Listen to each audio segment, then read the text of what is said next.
part was that Gemma never acknowledged what she was doing. In her mind, she wasn't wasting food because I ate it. She wasn't being inconsiderate because she always offered to share. She wasn't causing any problems because the plates ended up empty one way or another. The fact that I was the one emptying them never factored into her thinking. I tried talking to her about it multiple times, asked if she could take smaller Yeah, because portions. what She said she time liked now? having variety and didn't want to limit herself. Asked if she could go back for seconds instead of taking everything at once. She said that was inefficient and she didn't want to keep getting up. Asked if we could maybe eat at regular restaurants sometimes where portions were controlled. She said buffets were a better value and she didn't understand why I was complaining when we were getting so much food for the price. She always had an answer, always had a way to make me feel like I was the one being difficult. Meanwhile, I was buying new pants every few months because nothing fit anymore. The breaking point came last week at a seafood buffet. Gemma loaded up her usual mountain food. Crab legs, lobster tail, oysters, shrimp cocktail, fried fish, clam chowder, different kinds of pasta. She ate half an oyster and a few shrimp, then pushed everything toward me and said she was saving room for dessert. I looked at the pile of seafood in front of me, thought about all the meals I forced down over the past 2 years, thought about the weight I gained, the stomach aches I suffered through, the way I dreaded weekends because I knew what was coming. I said no. Gemma looked confused, asked what I meant. I said I wasn't going to finish her food. She laughed like I was joking. Said, come on, you couldn't just waste all of it. I said she should have thought about that before taking more than she did. Her face changed. She got annoyed and said I was being ridiculous. She said I'd always done it before, so why was I making a big deal about it now? I told her I'd always hated finishing her food. I just done it because she guilted me into it every single time. I told her I gained 25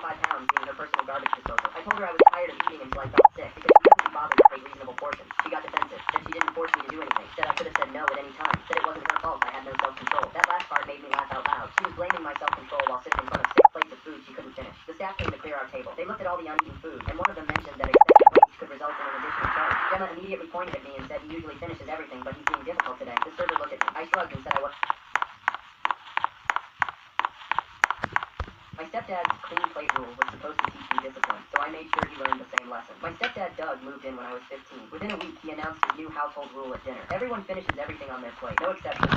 No wasting food in this house. My mom nodded along. That's reasonable. We should be grateful for what we have. The next night, Doug served dinner. He slapped a mountain of mashed potatoes on my plate, then 3 chicken breasts, then half a casserole dish of green beans. My stomach dropped. Doug, this is way too much. Finish your plate. He sat down with a normal-sized portion and started eating. I ate until I felt sick. My little sister Ava was crying by the end because she physically couldn't finish. Please, I'm gonna throw up. Doug pointed at her plate. Then you'll eat it for breakfast tomorrow. Cole should have said something right then. I should have called him out. But I was 15, and my mom kept saying Doug was trying to teach us values. The rule got worse every week. Doug would serve us portions that could feed 2 adults. If we didn't finish, that exact plate went into the fridge and became breakfast. Cold pasta, cold meatloaf, cold soup that had turned into jelly. Ava stopped coming to the dinner table altogether. She'd hide in her room and Doug would bang on her door. You think you're special? Down here, I started noticing something weird. Doug's portions were always reasonable. He'd give himself 1 chicken breast while I got 3, 1 scoop of rice while Ava got 4. When I asked about it, he said, I'm an adult. I know my limits. You kids need to learn. My mom defended him constantly. He grew up